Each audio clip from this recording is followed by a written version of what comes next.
할렐루야. 오늘도 함께 레위기 말씀 묵상하는 분들을 환영합니다. 오늘의 본문은 레위기 11장 1절부터 28절까지입니다. 여호와께서 모세와 아론에게 말씀하여 이르시되 이스라엘 자손에게 말하여 이르라.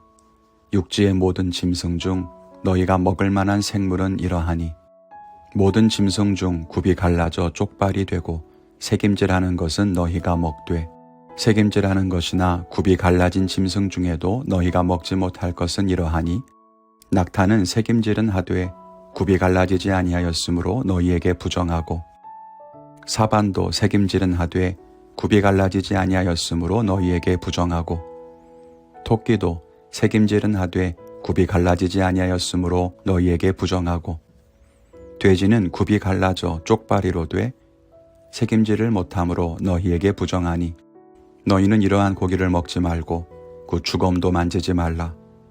이것들은 너희에게 부정하니라.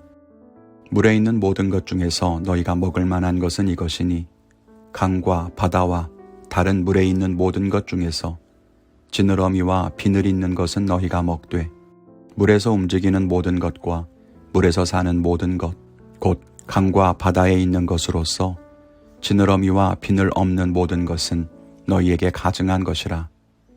이들은 너희에게 가증한 것이니 너희는 그 고기를 먹지 말고 그 주검을 가증히 여기라. 수중생물의 지느러미와 비늘 없는 것은 너희가 혐오할 것이니라.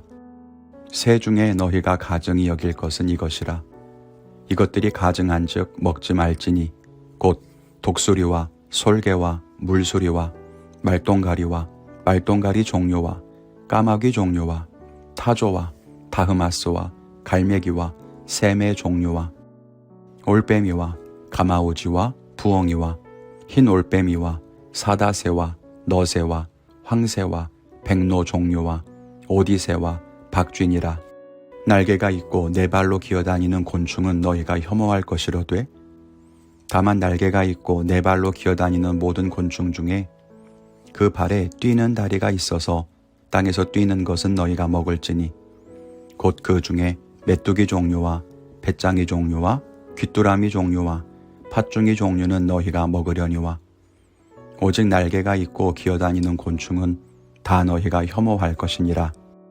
이런 것은 너희를 부정하게 하나니 누구든지 이것들의 주검을 만지면 저녁까지 부정할 것이며 그 주검을 옮기는 모든 자는 그 옷을 빨지니 저녁까지 부정하리라.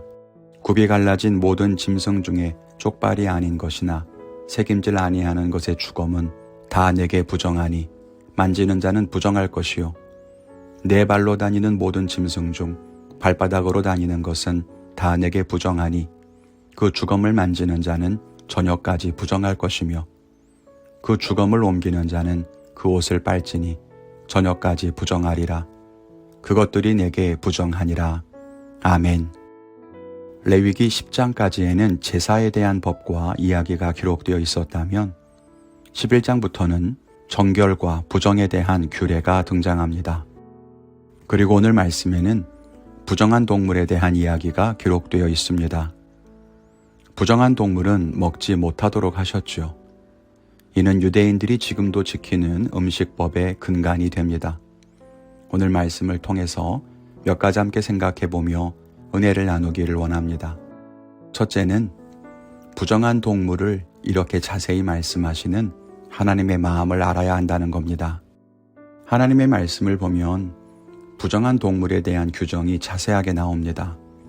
굽이 갈라지고 새김질하는 것은 먹을 수 있지만 둘 중 하나만 하는 동물은 부정하다. 지느러미와 비늘이 있는 것은 먹을 수 있지만 그렇지 않으면 가증하다. 그리고 모든 동물 중 죽어있는 것은 부정하다. 그렇게 말씀하시면서 각 동물들의 이름이 쭉 나열되어 있습니다. 이렇게까지 세세하고 구체적으로 부정한 동물들을 말씀하시는 이유가 무엇일까요? 하나님이 참 너무하네. 이렇게까지 해야 하나?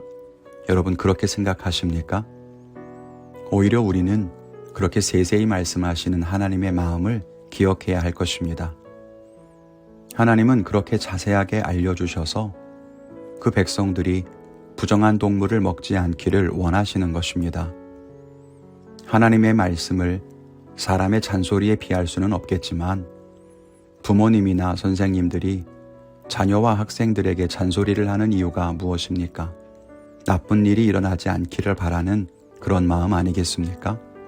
하나님이 그렇습니다. 애매해서, 잘 몰라서, 실수로 그렇게라도 부정한 동물을 먹지 않기를 바라는 하나님의 마음이 담겨 있는 것입니다. 하나님의 명령이 답답하고 우리를 너무 가두는 것처럼 느껴지신다면 그렇게 말씀하심으로써 우리를 건강하고 거룩하고 정결하게 지키기를 원하시는 그런 하나님의 마음을 기억해야 할 것입니다. 둘째는 하나님이 싫어하는 것을 싫어하라는 것입니다. 오늘 말씀 속에 반복되는 말은 부정하다, 가증하다, 혐오하라 그런 단어들입니다. 여기에 쓰인 가증하다는 말과 혐오하다는 말은 같은 말입니다. 너무 미워한다는 그런 의미를 갖고 있습니다. 하나님이 말씀하신 부정한 동물들은 하나님께서 미워하시는 것들입니다. 그리고 우리에게도 그것을 미워하라고 말씀하십니다. 그것이 하나님의 마음입니다. 하나님이 너무 싫어하는 것을 우리도 싫어할 수 있어야 합니다.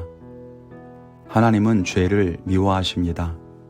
그런데 우리가 하나님을 사랑한다고 말하면서 계속해서 죄를 가까이 하는 것은 하나님을 사랑하는 태도가 아닙니다. 정말 가족을 사랑하면 가족이 싫어하는 일을 하지 않아야 하는 것 아닙니까? 하나님을 향한 사랑도 마찬가지입니다. 하나님은 그렇게나 싫다고 하는데 우리가 굳이 그것을 좋아한다고 계속 즐기는 것은 옳지 않습니다. 하나님이 부정한 것들을 멸하시기 때문에 무서워서 죄를 피해야 하는 것도 맞지만 내가 사랑하는 하나님이 싫어하는 것, 나도 싫어할 수 있는 그런 시선과 태도가 필요합니다. 우리 성도님들이 그런 믿음과 사랑을 갖게 되시기를 바랍니다. 저는 오늘 나에게 하나님이 미워하는 죄가 있는지, 하나님이 가증하게 여기는 부정한 것들이 있는지 돌아보고 그 일들을 멀리하는 삶을 살겠습니다. 여러분의 결단은 무엇입니까? 오늘도 하나님께 가까이 나아가 주님과 동행하는 복된 하루를 살게 되시기를 바랍니다. 감사합니다.